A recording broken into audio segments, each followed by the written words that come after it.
Dê saúde para você e para quem precisa. Vamos continuar com o resumo do livro A Dieta do Futuro, do Dr. Hiromi Shinaya. Consuma alimentos ricos em enzimas. Desde criança tenho o dom especial de me dar bem com qualquer cachorro. Não é muito difícil. Tudo o que se tem a fazer é colocar um pouco de saliva na palma da mão e deixar o animal lamber. Fazendo isso, conquista-se a amizade de qualquer cachorro instantaneamente.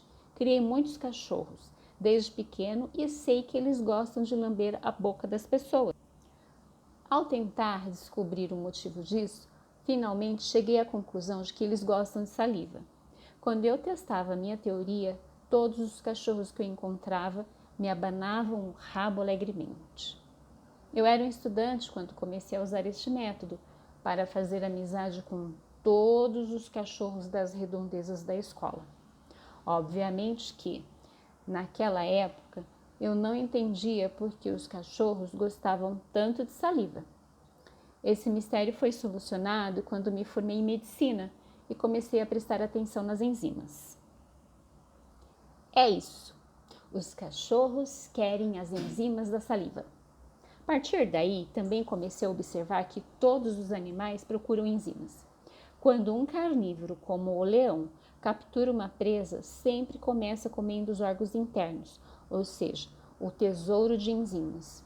Os esquimós, que vivem em áreas extremamente frias, onde quase não crescem plantas, sempre comem primeiro os órgãos internos da foca que capturam. Os coelhos comem as próprias fezes para reabsorver as enzimas e os alimentos não digeridos. Ultimamente, as doenças em animais de estimação aumentaram drasticamente, mas é fácil saber o porquê. A causa está no tipo de alimento.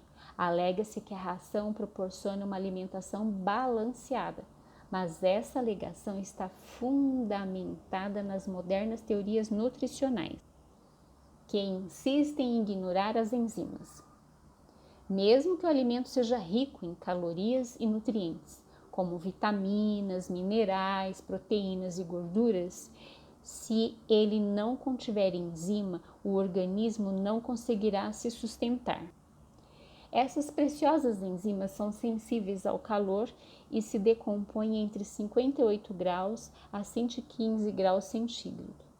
Não obstante, a ração para animais é sempre aquecida durante o processo de fabricação, seja ela enlatada ou desidratada.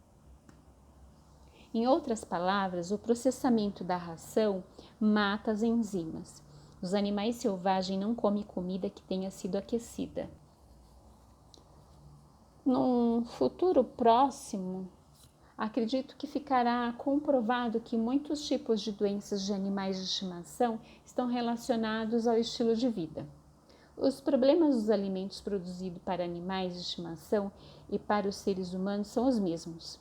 Os nutricionistas modernos concentram-se em calorias e nutrientes. Não consuma calorias demais e tente fazer refeições balanceadas. Esse é o mantra dos nutricionistas modernos. Normalmente, a recomendação é de 2.000 calorias diárias para os homens e 1.600 para as mulheres. Essas calorias devem ser distribuídas entre os 4 grupos alimentares. O primeiro grupo é do leite e seus derivados e ovos. São os chamados alimentos completos, por causa do seu conteúdo de proteína, gordura, cálcio e vitamina A e B2. O segundo grupo é o da carne, dos peixes e dos grãos, que formam os músculos e o sangue. São ricos em proteínas, gorduras, vitamina B1 e B2 e cálcio de alta qualidade. O terceiro grupo é o das verduras, legumes e frutas. São alimentos que fazem bem à saúde em geral, porque contêm vitaminas, minerais e fibras. São alimentos que contêm carboidrato, gorduras e proteínas usadas para manter a temperatura e a energia do corpo. Como se pode ver, a palavra enzima não aparece em nenhum lugar. É verdade que determinar o número de enzimas de um alimento não é uma tarefa fácil. Assim como o número de enzima no organismo varia de indivíduo para indivíduo, ele também varia conforme o tipo de alimento. Essa variação ocorre também entre alimentos do mesmo tipo e entre porções de um mesmo alimento.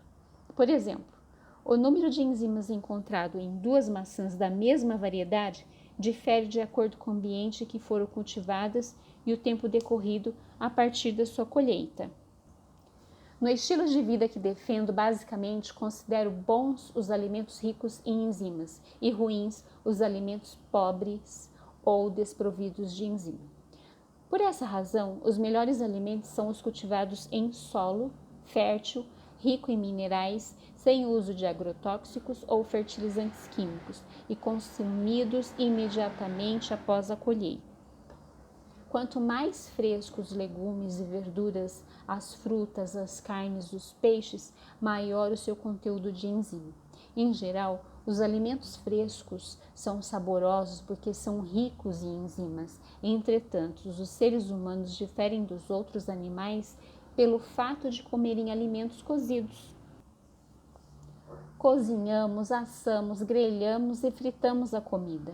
Como as enzimas são sensíveis ao calor, quanto maior o cozimento, maior a perda de enzimas. Mas, novamente, a maioria de nós não pode comer tudo cru. Portanto, é essencial saber escolher, cozinhar e comer o alimento certo. Continue lendo a todos esses detalhes que serão esclarecidos. A constante ingestão de alimentos oxidados oxida o organismo. Alimentos frescos fazem bem ao organismo porque, além de conterem muitas enzimas, não sofreram oxidação. A oxidação ocorre quando a matéria se liga ao oxigênio e enferruja. Mas, como o alimento, que não é metal, pode enferrujar. Vemos alimentos enferrujados todos os dias. Por exemplo, quando fritamos alguma coisa, o óleo usado perde a cor e escurece. As maçãs e as batatas também mudam de cor e ficam marrons logo depois de serem descascadas. Tudo isso é atribuído à oxidação, efeito do oxigênio do ar. Quando o alimento oxidado entra no corpo, criam-se radicais livres. Graças a recentes discussões sobre esse assunto em programas de televisão e revistas, muitas pessoas já sabem que os radicais livres destroem o DNA das células, causando câncer e muitos outros problemas de saúde. Uma infinidade de programas trata do combate aos radicais livres. Disse que o vinho tinto faz bem porque contém um agente antioxidante polifenol. A isoflavona, encontrada nos produtos de soja, também chama a atenção por causa dos antioxidantes. A razão para os radicais livres serem tão temidos é a sua grande capacidade de oxidação, ferrugem, que supera em muitas vezes a do oxigênio normal. Os alimentos oxidados não são os únicos a produzir radicais livres. O álcool, o tabaco e vários outros fatores também produzem. Na verdade, até mesmo a respiração produz radicais livres. Quando os seres humanos inspiram oxigênio e queimam glicose e gordura nas células que estão produzindo energia, 2% desse oxigênio corresponde a radicais livres. Os radicais livres costumam ser tratados como vilões, mas o fato é que eles também exercem uma função essencial, que é matar vírus, bactérias e bolores e suprimir infecções. Entretanto, quando o número de radicais livres ultrapassa determinado nível, as membranas e o DNA das células normais começam a ser destruídos. O corpo dispõe de um meio para neutralizar o número excessivo de radicais livres. As enzimas antioxidantes, o tipo de enzima responsável por essa função é chamado de SOD, enzima superóxido dismutase. Entretanto, depois dos 40 anos, a quantidade de SOD no organismo humano cai repentinamente. Existem teorias que postulam que muitas doenças relacionadas ao estilo de vida aparecem em torno dos 40 anos por causa da redução dessa enzima. Quando o número de superóxido dismutase começa a diminuir com a idade, as enzimas-fonte iniciam o combate aos radicais livres. Quando existe quantidade suficiente dessas enzimas, elas se concentram nos radicais livres à medida que eles surgem. Entretanto, quando a quantidade é pequena, elas não conseguem impedir os danos causados pelos radicais livres. Em resumo, a ingestão contínua de alimentos oxidados representa um grande número de radicais livres no corpo. Além do mais, os alimentos oxidados têm muito pouco ou nenhuma enzima, e isso dificulta a produção de enzima-fonte, o que leva a um círculo vicioso de radicais livres não neutralizados, causadores de doenças. Em contraposição, a ingestão de alimentos frescos e ricos em enzimas, juntamente com a restrição da produção de radicais livres, diminui a demanda por enzima-fonte. Isso cria um círculo positivo que aumenta a energia vital. Não há gordura pior para o organismo do que margarina. O tipo de alimento mais suscetível à oxidação é o óleo. Na natureza, os óleos são encontrados nas sementes de algumas plantas. Como o arroz também é uma semente, o arroz integral é rico em óleo. O que comumente chamamos de óleo é extraído da semente dos vegetais. Existem vários tipos de óleo lá de cozinha, como óleo de canola, gergelim, semente de algodão, sementes de uva, azeite de oliva, mas somente a parte oleosa é extraída artificialmente. Antigamente, a extração de óleo costumava ser feita por prensagem, mas atualmente são poucos os fabricantes que ainda usam esse processo. Por quê? Porque ele não só consome muito tempo e muita mão de obra, como também acarreta uma grande perda do produto. Além disso, a qualidade do óleo extraído, sem o uso do calor, se altera com maior rapidez do que a do óleo produzido por outros métodos. Atualmente, a maior parte dos óleos é produzida por um método que utiliza um solvente químico, chamado hexano, para aquecer a matéria-prima. O óleo é extraído com a evaporação apenas do solvente químico, por meio de alta pressão e calor. Esse método reduz a perda de óleo e o uso de calor torna mais difícil a alteração da qualidade, porém, transforma o óleo em ácido transgráfico ou gordura trans, elemento muito prejudicial ao organismo.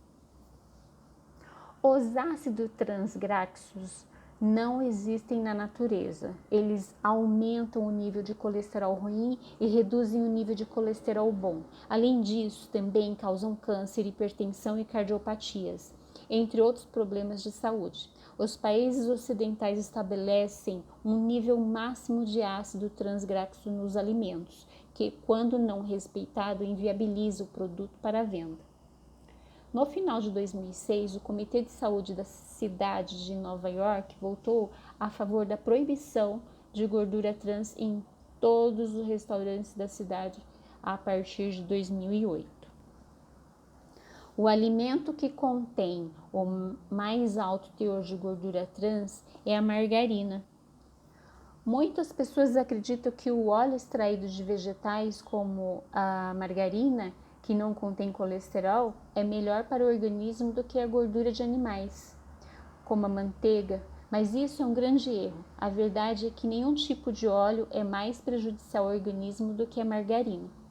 Quando oriento meus clientes sobre como se alimentar, chegou ao ponto de dizer: se você tem margarina em casa, jogue-a fora imediatamente.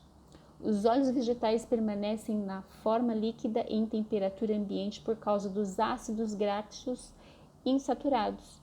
Com as gorduras animais acontece exatamente o oposto, pois o alto teor de ácidos graxos saturados faz com que elas se solidifiquem em temperatura ambiente.